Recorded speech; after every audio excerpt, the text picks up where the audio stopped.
I had early access to computers. My mom then, her idea was simple. She was secretary in where she works. And so she feels these students should have that computer knowledge. That was just it, computer knowledge. Back in my year 3, when I got back from the IT, we were given assignment to do traditional designs. So I was doing the computer designs because I felt this is what I'm here to learn. So then I'll come to Lagos. Then there were no color printers in Ife. So once I'm done designing, I'll come to Lagos, I print it, then go back to school to submit. So I was failed in those courses because I didn't follow instruction. But one thing that caught my attention were the architectures you have in Ife. You know that those things are built for that space. My PhD is even on Afro-Brazilian buildings. There are more of these historical buildings that were built by the returnees when they got back from the slave time. We really have our own kind of design that was unique to us. I can say there are some things that are unique to us. We already had ways of dating things, and then we had our art forms, sculptures especially. We had our own forms of beauty, tribal marks.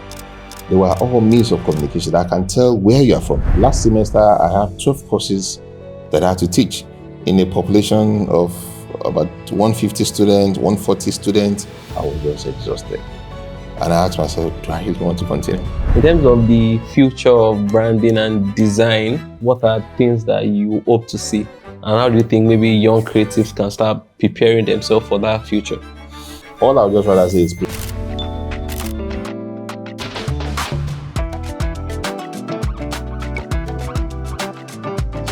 welcome to Amazing Efforts with Joshua Olaniyi.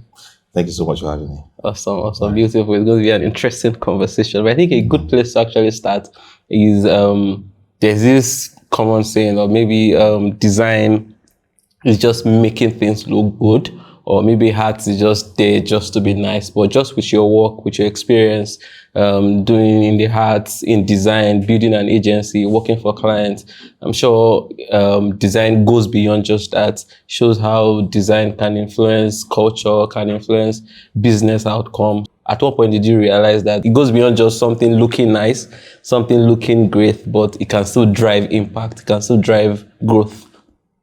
It's one of the things I do both professionally and also in the classroom. I teach graphic design. I was once working at Obafemi Awolowo University before moving to Lagos. So my journey started from there. And it's amazing. My very first client, when I had a job that I did then, he wanted was it a barrier invite one professor then? I was still a student. And then he gave me the job to do. I did it. I delivered it. And I was paid 50 naira. This was 2006 anyway. He paid me 50 naira. So people of this, maybe the Gen will not be able to connect with that 50 naira for a job. Well, I was just starting up. So I was just back from my IT then. And so I thought, okay, let me start doing something. So I did that, delivered it to him. And then, he said the job was nice. He loved what I've done, which is quite different from what they've been used to seeing from designers in Ife. And so, of course, I was just coming from Lagos with fresh heads and everything. So from there, I get to see that it's not just about creating those designs, bringing all of those elements and whatever it is you have to put in that concept. But what emotion do you bring within those designs? You see, how do you get to convey those things? How do people's eyes get to move within those things? It's one reason I don't like to design posters, flyers. I know I get tired of trying to position this here, position there. I just want to work on brands and other things. So I think I would say that within those journeys in the classroom, designs of students I've seen, responses from clients, I get to understand it's not really about making those beautiful designs, but you see, communicating effectively. That's very functional. Yes. You see, people want to interact with it. So I see every single thing you do as a product. If my students create designs to me, and they submit them for assessment, the first question I ask them is, can you buy this on the shelf if you find it on the shelf? If you tell me no, so fix it. And in fixing it, we put what we feel is very important. It's not how beautiful it should look. Today, designs is even so crazy. You find some abstract looking flyers, posters, some crazy colors you wouldn't have imagined will have worked. And so I would say, that effective communication you put within those designs and the storytelling part, which is what is selling today. Yes, it's not just about just creating those just designs. The thing, yes, just the design. But then what empathy do you put in it? What clarity are you putting in what you're putting in? Are you building a kind of persona for the people who interacting with those designs? I think those are the things. Very interesting, because just like you said, there are different style of designs now, and even starting to see some brands now that are maybe focusing on maybe the young people, or they have certain kind of communities. Yes. The kind of the design that they make for those communities, you can just tell that there's a storytelling behind it. They want to drive something, or maybe when you see the posters of, let's say, like cavemen, for example, or you see maybe some Odumodu posters, you just, if you want to connect, if you are looking at the interaction of the elements, might not make sense to someone that is trying to, but... Exactly. If those designs were available 10 years ago, we'll just look at them, what is this? Exactly. But then times have changed, they are telling different stories. But for you, what was the creative journey like? At what point did you start to think that, oh, this color looks different, I want to combine this? How did this start? What were the seeds of creativity for you? So I know some people, if they got early access to computers, but what was your journey like? Oh, yes. The last part of it is where I will start from. I had early access to computers. Okay, so my mom then thought she didn't want us to be in people's houses, they're making noise and all. She wanted us to be indoor all the time. So we had PC as far back as... was it 1999 or so? We started with Windows 98.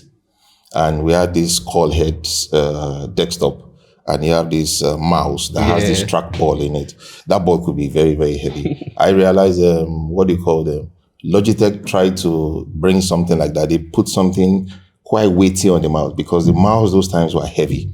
And the game pads we had those times were very heavy. The cable bricks you connect to the PCs had very big, no USB cables all those time. That was how I started. But the funny thing there was that she got somebody to install CorelDRAW, Photoshop on it. So you have Photoshop 6, Photoshop 7, and those are the series we had. Just we were trying to calculate your age with all of the things you mentioned. Oh, yeah. So, then I couldn't design, but when you turn it on, we have these beautiful ladies' portraits you see for Photoshop especially. We just admire, it loads, and then once the interface opens, nothing again. We can't do anything again. So we leave it. So we had this FIFA 95 we used to play on the PC. I used to use the keyboard. My brother would use the mouse. It was crazy. Somebody can play using the keyboard. The multiplayer person will use the mouse. Of course, you can use the pad, very heavy pad with heavy vibrators on them then. So that was where my journey started from. Then I started looking into how can I make design. I couldn't do anything. The interface is just there. The person who installed it from there, I can't remember his name anyway, but it was a student from Lautech then that my mom brought. I think I was just in GSS1, thereabouts at the time when that computer came on. But we had this special game, Mavis Beacon Typing Teaches. It helps you to learn how to type. So, but there are games in it. I started looking into the graphics, those UI designs, okay. And then we had this Bible on the PC then. It's called Panorama of Prophecy. There's just something quite interesting about all these things. And the Microsoft games we used to play back then. So how do I get to design this? Where am I supposed to go to? Nowhere to go to. In my secondary school, of course, we had some computers for people to play with. Those of us that could just come there as bigger boys. You talk, click, and then you do things. But then I can type. I know myself and all my siblings, we can type very fast because my mom is into secretarial duties. And so we started with typewriter. Our idea was simple. She, secretarial studies. She was a secretary in where she works. And so she feels this student should have that computer knowledge. That was just it, computer knowledge. But we just find a way. Of course, we play more games on it anyway. Mortal Kombat. It's amazing those keyboards, they never die. The keyboards today cannot withhold the combinations we played those times on those keys. But then the journey started really from there. And one amazing thing too, when I got to school, I can say maybe I was the first student to have a laptop in high school back then. But somebody had the desktop in the department, but all of us just all play on it and do one or two things along the line. So leading to Ife from Zaria, in Ife you school, did your bachelor's, you've done your master's, and you still went on to teach, right? Almost like a decade of being in Ife. What did that experience, especially being in Ife, being in OAU, what did this shape as regards when you now think about culture, when you think about arts, when you think about even telling stories? Oh, well, it was 20 years anyway. So on the 20th year, I left. I got there 2 decades. 2005 as a freshman. Of course, I was 18 then. I didn't know so much. And, we're just all wrapping around. But one thing that caught my attention were the architectures you have in Ife. You see, there's just something super nice about those buildings. You know that those things are built for that space. Unlike what we have today. Even the new structures you have in Ife, many of them cannot match spider. No, they can't match those things. You see them use stones in some places, some polished materials, the kind of wood you see on some things. If you come into the P theater, you have these wood designs. That is enough for you to make noise, and that noise will not get out of that space. Yes. So that space happens to be a design conscious space. Looking at the amphitheater and every single thing you have in there. So you are just so conscious that when you have to walk on the walkway, you don't want to walk on the grass. Because if you do, you feel somehow doing it, even though people do that. But you just see so much of a coordinated environment. Where there's a path for you to walk. And you see the slogan for the school is for learning and culture. And so you're not just there to learn. The culture aspect of it also has to go through you. And of course, the significance of Ife too is also another thing. And so when you come to learn fine arts from there, yes, I'm grateful I ended up being in Ife than Zaria.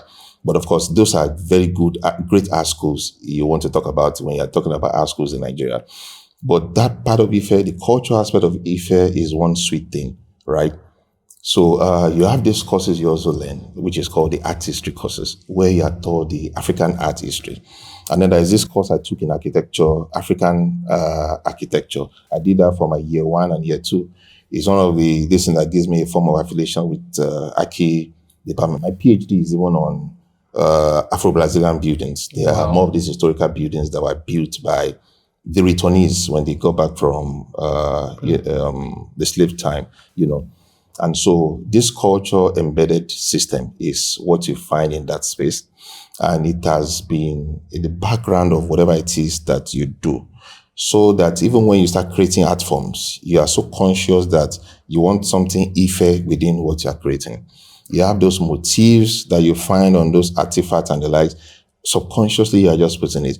The Ife Art School itself has this movement we call honorism. Honor has to do with something of beauty, motif. And so you just like saying an artist is an Onishe Olono. That is somebody who beautifies or creates craft using creative things. And so Ishe Ono has to do with creative things. Okay, so that is what all of us are doing there. So they call that movement Honorism. You are so conscious of that any work you see from Ife, you will see everything cultural. So we are so used to that already that you get to see the Oriolokun. That is that common head you see if you get to Ife on that roundabout. Also in our logo. It's also in the logo as well. And one thing I tell people a lot of times when my graphics students complain, I tell them, have you observed your university logo? That logo was created many years ago. And that logo is still standing the test of time up till today. Take a look at the balance in that logo.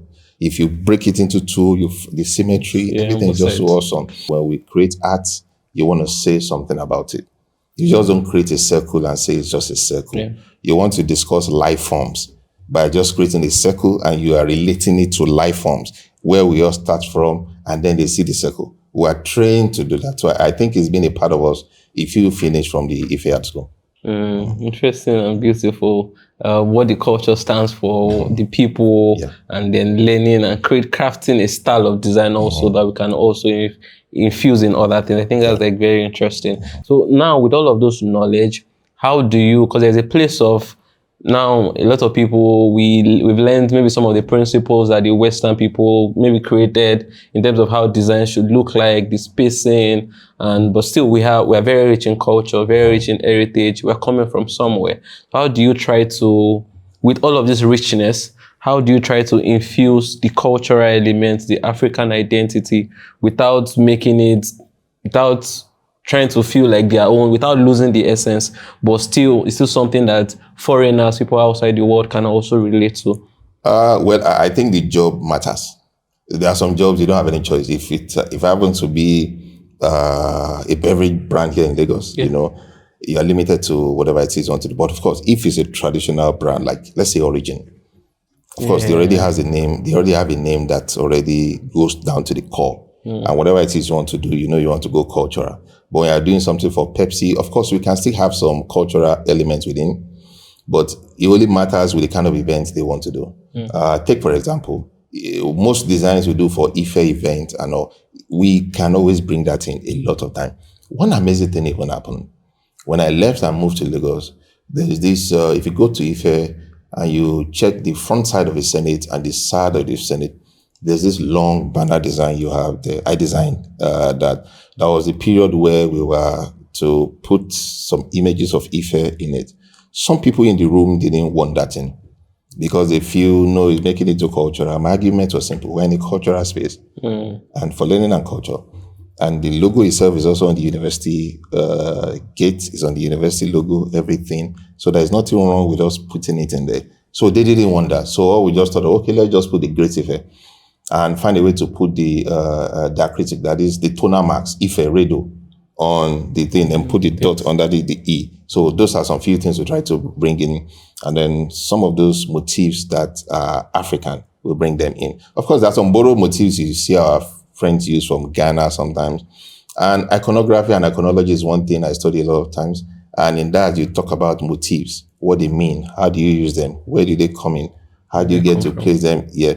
A lot of time people use some things wrongly, even though in the name of trying to use motifs. There are motifs that are used when people are mourning.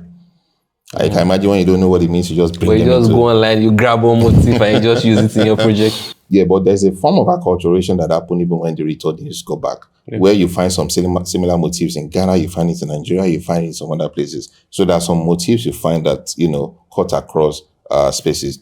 I'm the creative lead for the Oni of Ife on his Ojaja brand. So whatever it is we do, we always bring in those cultural elements. Those are some few touch-ups that I know that I've done, that I've found ways to infuse those things in it. Even as this award event that it does, the Oni of Ife, Royal African Young Leadership Forum. Yeah, I do work on that award. And what's the basic elements you have in the award? The Oriolokun, and then you have the long neck, and then on the base you have the name of the event and the year of the event, and that is what people receive. So we are so conscious of things like that, that when it comes to cultural event or cultural whatever, it must be fused. Yeah. A lot of time people will still challenge you and say, no, why are you putting this cultural thing? On my first IT, second IT, when I started doing it in one of the places, there's this client that always challenges me. Why are you putting all these things in those designs? Why are you this? Why are you that? And, I started getting confused. Then there was no clarity for me. Like I said, I was just coming from school and I thought, okay, we're taught cultural things. Let's do this. Let's do this. If I should do something for Lagos, Eyo should be there. I should find ways to make sure that some of those elements are there so that you get to see. Of course, if you see Lagos, your Opa, is it Opa Bata or something? I can't remember the name. You find that even in my school logo where I work now, Lazarus Tech, the thing is there. And so some of those icons are things we get to put into designs now. Of course, not everybody accepts it, like I said, but the events that people want to use them for sometimes will determine if those things will work for your designs or not. Yeah, actually, what stood out for me from what you said, also having that clarity. There's a place of you knowing that this is good, this is valuable, this is culture, this is who we are. But then you must have that clarity of knowing that this is who we are, but this is how we can translate it. And these are the events that it's appropriate for. No matter how you do it, if you take some particular kind of brands, you can't just infuse some certain things. But if you now do it strategically, but when there's now cultural event that represent Lagos or Ife or Nigeria, you can easily infuse those things. Yes. So there's still always a conversation around Nigerian design, maybe vernacular design. This is what design look like. But you mentioned something about acculturation where people went out of the country or the continent as slaves. They learned different things there. There's also designs, Western designs that we are saying. Did we really have our own, or do we really have our own kind of design that was unique to us before all of this stuff start coming in? Whether before we traveled, before slavery, or before we got exposed to computers, where we can now see that, this is the way their design map is become. This is the way Microsoft are designed, that now started to influence. Because when we look at maybe street numbers, you look at maybe some certain kind of buildings, I think that they are old. this is what our culture was like. But sometimes you digging into history, man, just realize that maybe the white people that came here were the ones that actually built some of these things that has influenced us. So what is that? Do we really have what is entirely unique to us, or is it a blend of experiences or exposure that we've just had and maybe are now unique to us as Nigerians? Okay, I can say there are some things that are unique to us. Let's take, for example, the old houses, the Yoruba livelihood systems. Then when you get somewhere as a Yoruba boy, they ask you, that is, what family compound are you from? So, then we were brought up by a system of people you have all around. And that's the Agbole system, which is one of the reasons you have about 10 family together within a courtyard. Yeah. All of us come to play in the center, right? Today, everybody minds their business. But then you have a large compound where everybody has their door. Then you have the courtyard where everybody comes to eat, play. The, what do you call it? The Tales by Moonlight of it. Those systems worked at that kind of time. Then they used to have this kind of door you call the goat gate. That is Enroje in Yoruba. It's always a wooden door that has lines and vertical, whatever. Those were things we had on our. I'm not sure the West came to teach us how to do those things. We already had ways of dating things. You see, we had shrine paintings. And in our shrine paintings, we started having motifs of communications within those shrines. And then we had our art forms, sculptures especially. Those were what even gave most of our history. When the West came, in fact, they got influenced by our art. And that was what gave back to a new form of art from there. You can trace that back to people like Pablo Picasso, who came and saw our art forms and started cubism when it returned. Our own kind of art then was not art for art's sake. It was rather art that performed a function. If you say a calabash here right now, right? If you set up this space and you put calabash everywhere, people might just, me coming here, I might just first look at you guys. What are you doing here? What is going on here, But if I had to be in an African restaurant and they put that on the table, it would be a welcome space. Regular. Yeah, I won't feel any. There's not a nostalgic feeling. Yeah, now they use them as lampshades and all those things. These were different art forms that we had on our own. And we've been having forms of communications already by those who carve on calabashes. People now write their family homes, family houses on calabashes, as at that time. So if one is for the king, you already know this one is for the king. People are already carving Erebeji. Erebeji was, I don't know if you've seen those miniatures before. They are miniatures that were created for twins. We already have a design systems of how things were running before. Yeah. We had our own forms of beauty, tribal marks. They were all means of communication that I can tell where you are from. If you had seen my late grandfather's marks, you feel maybe he must have fought lion because of, Yeah, you have mark. 3 vertical, 3 horizontal. Yeah, so people. You see, it comes right from the skull down, and then you have another one that comes from this, and then you have one other one that comes here. Wow. You see, there's beauty in those people who draw those marks.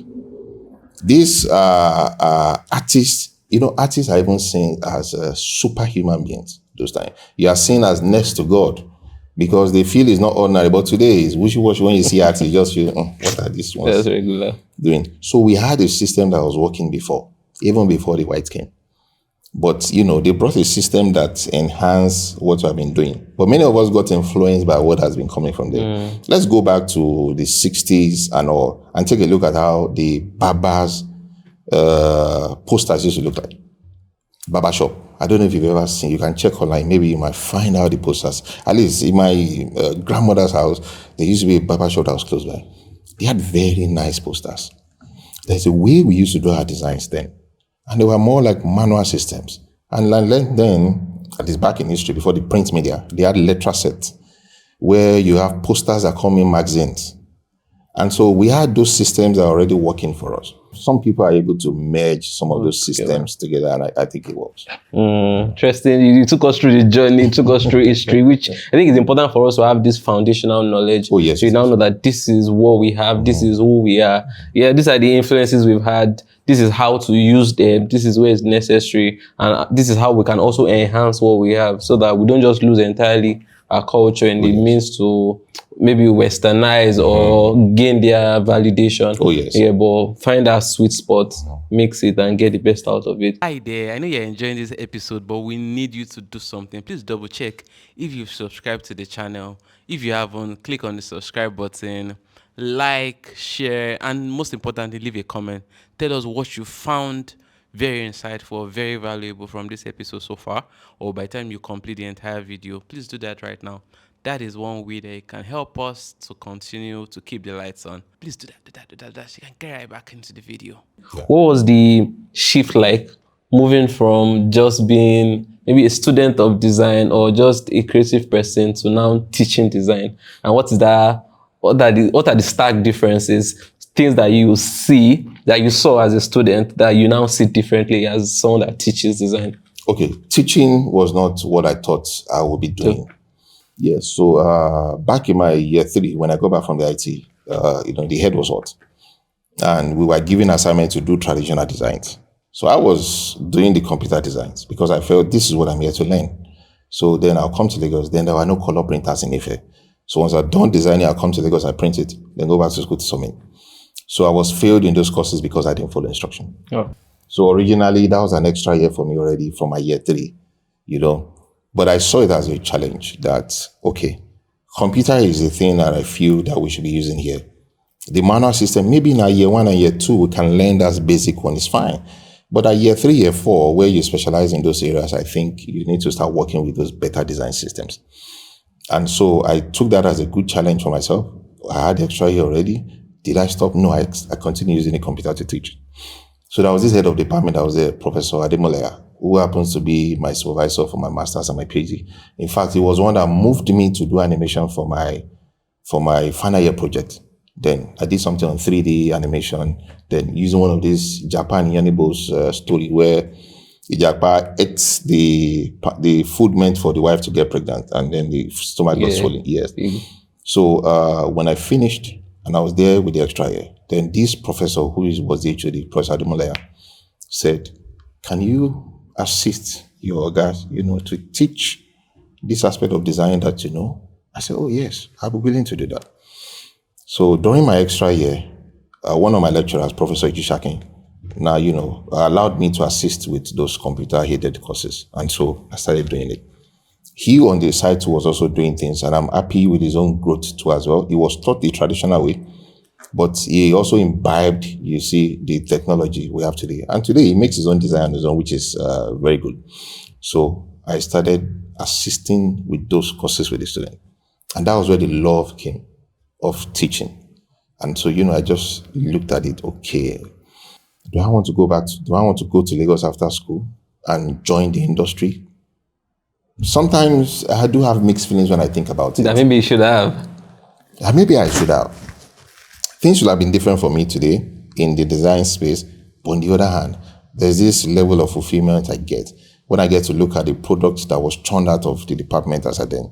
So I can tell you that from 2013, when I started working in the department till I left, you can check the era of the graphic designers who have produced from the school.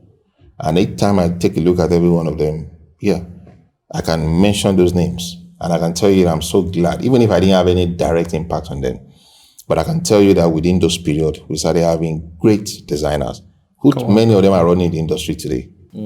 Such power of influence and impact that one can even make as an individual. Like thinking back to me, I think maybe I should have just gone straight and get into the industry. Oh yeah. And have built one very solid brand. Yes, he talked about that some days ago, my wife, so if I've been in Lagos since 2010 when I was done with school, because all my friends who are in Lagos today, oh God, those guys are wizards when it comes to design. So I have reasons to always call them, guy, come. Let's do this together. Exactly. So from your vantage point of being in academia, spend so much time in the classrooms, and now coming out to see what other people are doing, maybe just because they just came out of school and just went for design straight. What are like the gaps that we have currently in the Nigerian design education? There's a lot of gap. I think there's no need to mince words here. One of the issues is this: you wouldn't approach any designer today and tell him to come and teach in a school where you pay him a peanut. No, none of them will come. Really, they are making millions already. When my friend comes, they come because it's Wole that is inviting them. Or if I call some of my students to come and give a talk, that is because it is Wole that is their former lecturer who is inviting them. In fact, there was a time one of my students came down to Ife. I think after 5 years he was done with school. And then he just came to my office and said, Oga, let me tell you something. You taught us, right? You can do better than what many of us are doing in the industry. The industry needs you. You make more money in the industry, not what you are making from this place. Oga, come out. Just be coming to Lagos. Leave this space. So when you leave such spaces, what happened? They are back to ground zero. So really, people who can do it are not ready to come because the system can't afford them. Okay. A professor is not receiving £1 million as salary. So tell me, what do you want to give a designer who you are bringing, who is a creative lead somewhere else? How do you think he's going to cope? If you want him to come, can you even afford his expenses for just 5 days that will be there to do a workshop? So the best the institutions can do is to bring people on workshop. In fact, the schools can sometimes tell you on pro bono basis they don't mind if you can come. Probably you speak to some of your alumni elsewhere to come around. So there's really a lot of gap. Some of us are finding it hard to fill in some of those spaces because when you don't have so many of you to team up to do it, it becomes very difficult. And you can't find yourself teaching all courses. Courses are assigned to different lecturers. So I only do the one I'm assigned to. Last semester, I have 12 courses that I had to teach in a population of about 150 students, 140 students. So you can tell how crazy it will have been doing all those things. Trying to pass the knowledge to that number of people. You get to a time when you just get fagged out. It happens to me so many times. And I think it happened last semester. I was just exhausted. And I asked myself, do I really want to continue?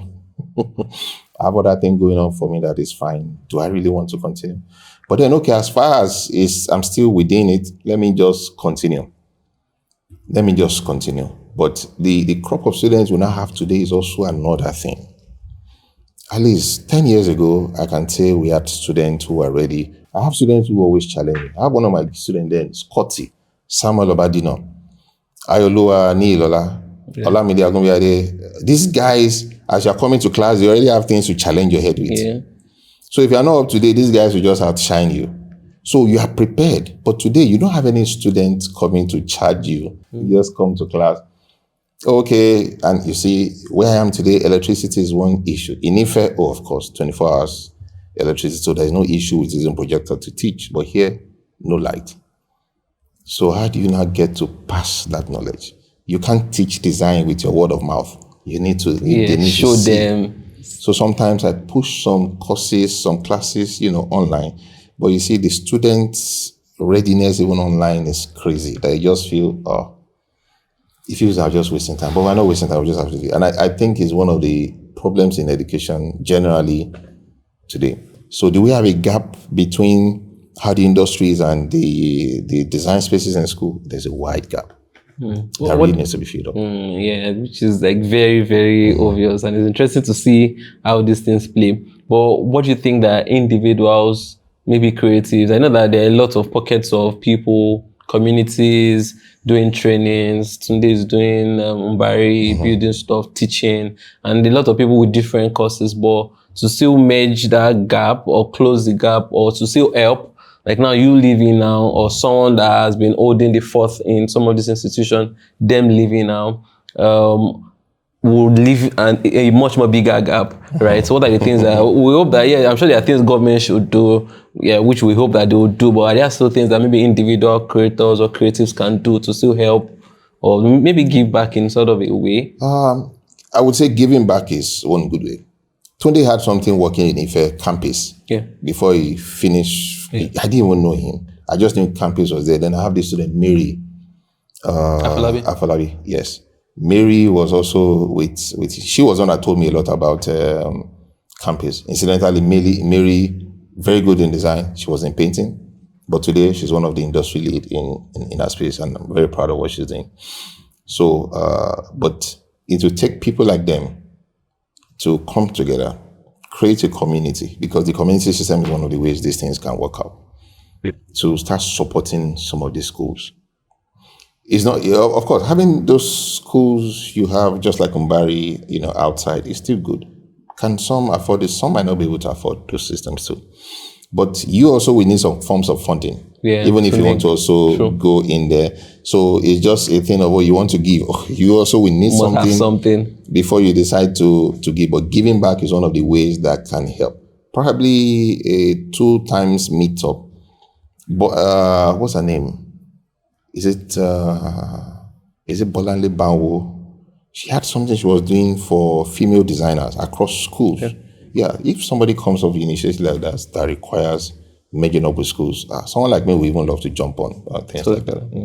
In terms of maybe guest lecturing, I don't understand that big institutions, they are very bureaucratic. You have to follow process. Maybe, but are there opportunities for maybe guest lecturing? You had mentioned maybe workshops for some of these people that are doing quite well, the Jordans, the Ayoluwa, the Tunji, maybe whenever they're around.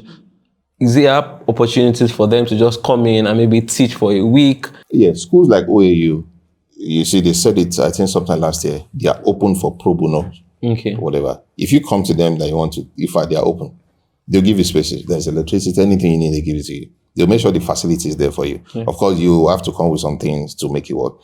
I know they are open. And I know schools like Lassus that I'm in too, they are open.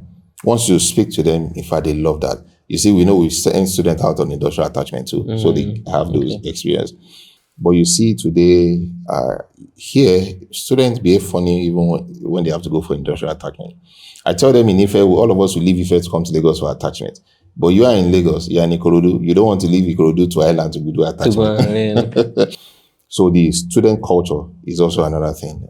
You see, teaching and learning today is so dynamic that we ourselves are already finding new ways, because if you continue with the old ways, it won't work. The students are very different now. They're not different. I must tell you, they're different.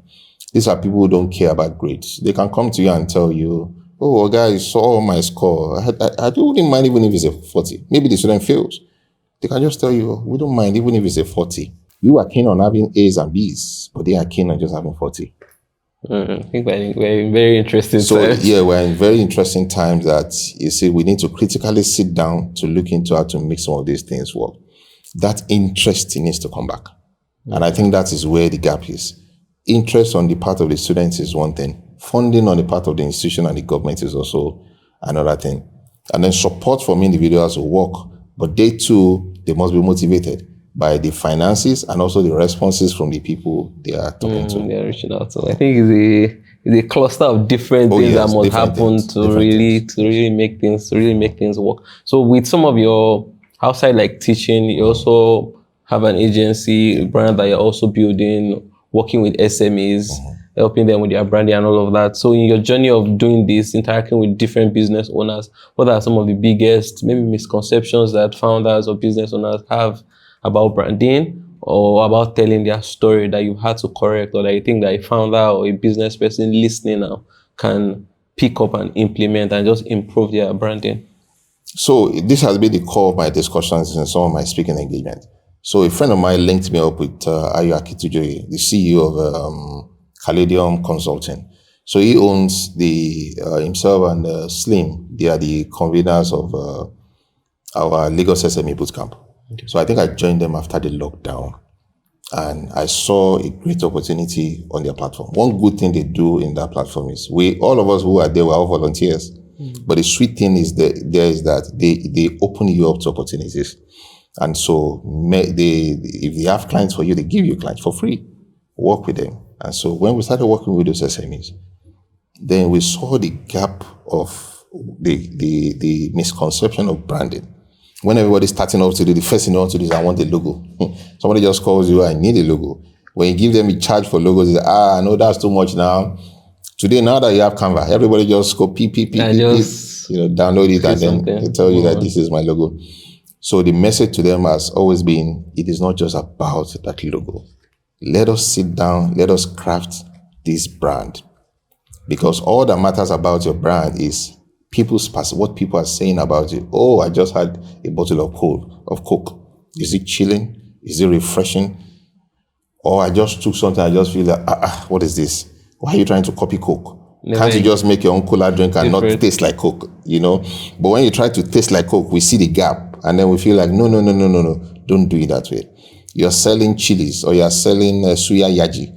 How do you want people to receive your spices when they see it? Are you spicy yourself? How are you putting your things out? What are you telling them? Are you just coming in your social media page, you just put up the design, buy spicy chilies, you see, with your sad face and all? Nobody's going to come to buy your thing. So part of our engagement and discussions with them is let us have good narratives about this thing. It's not about yourself. So because I love red does not mean red has to be there. Yeah. In fact, in my design journey, once a client tells me, let me speak to my wife, then we know that there's a problem. Or let me speak to my husband, then there's a problem. You are not going to go far. We try to let them understand some things that it is not just about speaking to your wife or what do you want to do? What do you want to achieve with this product or services you're rendering? How can we help you with your designs? Be people conscious. Then build your customer's persona. So you get to know, these are the people that I'm focusing on. Within our consultations, we discuss what is viable, what is not viable, how can we do it when your logo can now come. Because your logo is just more like a flag, something that waves and then this is what you do. And in your color selections, please don't pick this color. We teach them color principles so they also understand when warm colors or cool colors should be used for their brand. I think that's like very, very important because business owners just want to run. They'll just run to give me a logo, irrespective of, and that alone is just like a small part of their overall branding. Yes, but taking them through that journey of, this is what it is, this is what you should do, even though they also come with their own different ideas. I think that sharing of knowledge and getting them to understand the reasons behind what needs to be done and taking them through that process, you can just drive them to the point of building a brand that is actually really sustainable. In terms of the future of branding and design, or even art as a continent, what are things that you hope to see? And how do you think maybe young creatives can start preparing themselves for that future? Do I say that the future is... do we even know what the future looks like? I can't tell if we can, because everything is just running so fast. All I would just rather say is prepare for that future. Equip yourself, kit up yourself as best as you can and work for that future that is ahead. Because I don't think there's any form of limitation. I always have this saying. They say the sky is the limit. But I say with wings you can fly above the sky. So with everything you have all around with you, fly above that sky and do whatever it is that you want to do. Make the best of it. Yeah, make the best of it because the creative space now is just so wide for everyone. It's no more limited to those people who can do it. It is now those people who can talk to it. Tell it to do this, tell it to do that, and then you have your engagement. Now we start talking to our cars and every other thing. Electric cars are here now, and China is really doing great. Moving very fast. Before you know it, they take over the automobile systems in Africa. I think now we are in the phase. I used to see conversation even online. Where the boy was saying that you can't give your cars to your China cars or electric cars to the random semi to help you repair. But still, with every new day, you are starting to see newer electric cars from what is China doing? Let's take a look at what Hyundai and Kia has done before. They made cars cheaper and more exotic by design. Toyota and Honda, of course, Honda has been doing great, but Toyota are basic designs. But somebody is now giving you something more, eclectic and all, and refined with cheap prices. What is China now doing? Let's now bring you a touch of that refined with technology in it, and you still buy it at an affordable price. So what would happen? They will bring their guys here. Our guys will learn how to do it. In 10 years' time, we'll have those cars almost everywhere. So now you can take 10, 20 million naira from your pocket and you buy a brand new car without shaking. Without thinking. When our previous experience has always been second hand or just managing cars that the manual shift. What happened to the manual shift? They brought it back and put it on the steering wheel. Now you can paddle shift. You can change the mode from manual to whatever and do all those things within all those cars already. So what do you think is going to look like? Tesla is not here. We're driving the Tesla. Even though we say there is no light, but the Tesla is here and we're still driving it. So, of course, that future is going to be a crazy one. I can promise anybody that. All I can just say is be prepared for that future. That's it. Yeah, do everything possible. Learn what you need to learn, implement, execute, and be very flexible and not be stuck there. this is how we've always done it. I don't think that I need to do it this way, or maybe AI is coming from my job, or no, know it very well, use it as much as possible, get the best of it. And the future is bright. And like you said, that you have wings. The sky is not the limit. Which Can means even you be can a fly above the sky. starting point. Oh, You yes. can really fly. Well, the work still needs to be done. Find the right communities, find the Yeah. right people. That's Thank right. you so much, Wole. It's you're been welcome. an amazing conversation. Type in the comment what you found most valuable. Like, share, subscribe. Oh, yes. We'll continue to bring up an amazing people doing cool stuff. And wherever you can partner and collaborate with the universities, please reach out. Whether on pro bono, let's collaborate and make things work. Let's support the amazing work that Mr. Wole is doing in Lasus Tech, and extend the knowledge in different communities. I hope that some people will watch this video and reach out and make things happen. We'll catch you guys on the next one. We're rooting for you. Bye.